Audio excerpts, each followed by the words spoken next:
வெற்றிவேல் முருகனுக்கு அரகரோகரா. அடி மீது அடி வைத்து அழகான நடை வைத்து விளையாட ஓடிவா முருகா, என்னோடு சேரவா முருகா.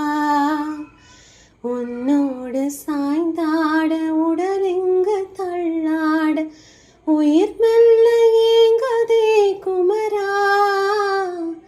உன்னை காணும் ஆசைதான் குறைவா.